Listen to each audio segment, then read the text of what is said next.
관광객들의 호응을 얻고 있습니다. 안의성 허페이의 3호선 행복댐역. 중국에서 처음으로 지하철 역사 내 혼인신고처가 생긴 곳입니다. 지난해 초 문을 연 뒤 지금까지 신혼부부 2,000쌍이 이곳에서 혼인신고를 마쳤습니다.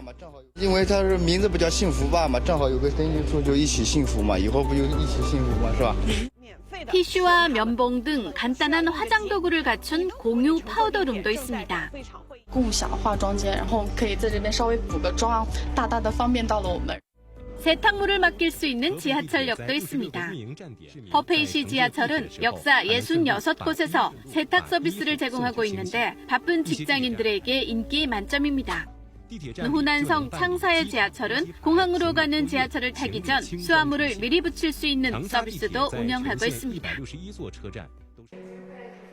브라질 리우데자네이루의 한 요가 교실. 그런데 요가를 배우는 사람들 사이 개와 고양이들의 모습이 보입니다. 이 요가 교실에서 1년 전부터 진행하고 있는 반려동물과 함께 요가 수련을 하는 프로그램입니다. transformadas. E aí eu falei, por que não a gente fazer uma aula de pet yoga, que é uma experiência bacana. 요가 교실 측이 키우고 있는 개와 고양이들이 수강생들에게 다가가 어느새 안기기도 하고 또 옆에서 잠이 들기도 합니다. 이 프로그램을 통해 반려동물을 입양할 수도 있습니다. A Tati já se enroscou nas minhas pernas, ficou, dormiu toda a parte do yoga comigo. A gente já estava preparada para recebê-la.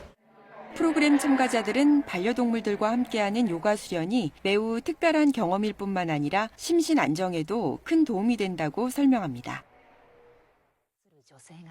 관광지로 유명한 도쿄 아사쿠사에서 인력거를 끄는 여성을 만나봤습니다. 5년 전부터 인력거를 끌고 있는 오토시 씨. 100여 명의 남성 인력거꾼 중 여성으로는 처음으로 인력거꾼으로 채용됐습니다. 인력거는 무게만 해도 90kg이나 되고 손님까지 태우면 최대 250kg이나 나가는데요. 무게에다 더해 보행자와 차량까지 신경 쓰느라 처음엔 애를 먹었습니다. 하지만 끊임없이 연습한 덕분에 지금은 어떤 길도 자신 있게 달립니다. 오토시 씨는 SNS를 통해 인력거꾼의 활동과 아사쿠사의 매력을 알리는 동영상도 올리고 있는데요. 지금은 팔로워가 10만 명 가까이 됩니다. 浅草みんなで盛り上がっていける、支えられる一員になりたいなって思っています。 오토시 씨의 활약상을 보면서 여성 지원자도 꾸준히 늘어나 지금은 여성 인력거꾼이 30명 정도 된다고 합니다. KBS 월드뉴스입니다. 이어서 오늘의 주식시황 KB증권 연결해 알아보겠습니다. KB증권입니다. 상승 출발했던 국내 증시는 하락 반전하는 등 혼조세입니다. 코스닥 대비 코스피 시장의 하락폭이 더 큰 상황입니다. 간밤 미국 증시는 대중국 관세 인하 검토에 상승 마감했습니다. 전강 후 약의 장세를 보였는데요. 특히 나스닥 지수는 한때 4%대까지 급등하기도 했습니다. 다만 일방적으로 인하 제한을 하지 않을 것이란 입장에 상승폭을 축소했습니다. 특히 테슬라는 실망스러운 실적에도 머스크 효과로 5%대 급등하는 등 대형 기술주가 시장 전반을 끌어올렸습니다. 미국 10년물 국채는 하락했고 유가도 오펙 플러스가 6월부터 원유 증산 속도를 높일 수 있다는 소식에 하락했습니다. 이 시각 현재 코스피는 11.97포인트 하락한 2513.59에 코스닥은 0.67포인트 오른 726.75에 거래되고 있습니다. 업종별 흐름 살펴보면 주요 업종 혼조세입니다. 코스피 시장에서 개인만 순매수 중입니다. SK하이닉스는 호실적 발표에도 불구하고 하락 중이고 LG이노텍은 실적 악화 우려의 약세를, 현대로템과 삼성 SDI 하락 중입니다.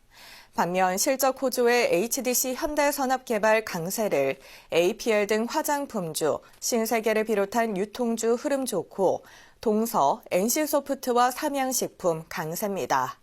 코스닥 시장에서는 HK이노엔 상한가 기록이 눈에 띕니다. 미국 증시에서 다우지수는 39,606.57에 나스닥은 16,708.05에 마감됐습니다. 현재 아시아 시장 중국 증시는 하락 중이고 일본 증시는 상승하고 있습니다. 이 시각 현재 달러화에 대한 원화 환율은 1,430원 50전에 거래되고 있습니다. 지금까지 KB증권이었습니다. 어제 북동풍이 불면서 선선했던 동해안 지역은 오늘은 서풍이 불어오면서 어제보다 기온이 크게 오르겠습니다. 특히 경상권을 중심으로 25도를 웃돌며 초여름처럼 덥겠습니다. 대구의 낮 기온이 26도 등 동쪽 지역은 어제보다 많게는 10도 정도 높겠습니다. 반면 서울이 20도 등 서쪽 지역은 어제보다 기온이 내려가겠습니다. 오늘까지는 예년 이맘때보다 따뜻한 날씨가 이어지다가 밤부터는 북서쪽에서 찬 공기가 내려와서 내일은 평년 기온을 밑돌겠습니다. 내일 서울의 아침 기온이 8도로 한 자릿수에 그치겠습니다. 오늘 대부분 지역에서 순간 풍속 초속 15m 이상의 돌풍이 부는 곳이 있겠습니다. 낮 기온은 대전과 광주 22도, 부산은 21도가 예상됩니다. 바다의 물결은 대부분 해상에서 비교적 잔잔하게 일겠습니다. 당분간 대체로 맑은 날씨가 이어지겠습니다. 지금까지 날씨 전해드렸습니다. 뉴스를 마칩니다. 시청해주신 여러분 고맙습니다.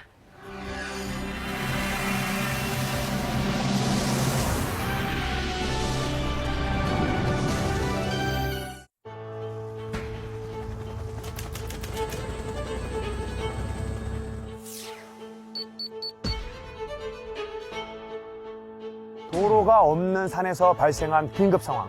어떻게 신고할까요? 산행 중 보이는 국가 지정 번호판을 미리 확인하세요. 위치 표시 번호가 한글 2글자와 숫자 8자리로 적혀 있습니다. 가장 가까운 국가 지정 번호판을 알아두면 긴급 상황 발생 시 신속하게 구조대와 구급대에 신고할 수 있습니다. 가까운 곳에 국가 지정 번호판이 보이지 않는다면 주소 정보 누리집을 활용합니다. 주소 정보 누리집에 접속해 오른쪽 아래 지도 모양 버튼을 눌러주세요. 내 위치 정보를 공유한 후 나의 위치 지점 번호를 누르면 가장 가까운 국가 지점 번호를 확인할 수 있습니다. 제가 알려드린 방법으로 안전하게 산행하시길 바라겠습니다.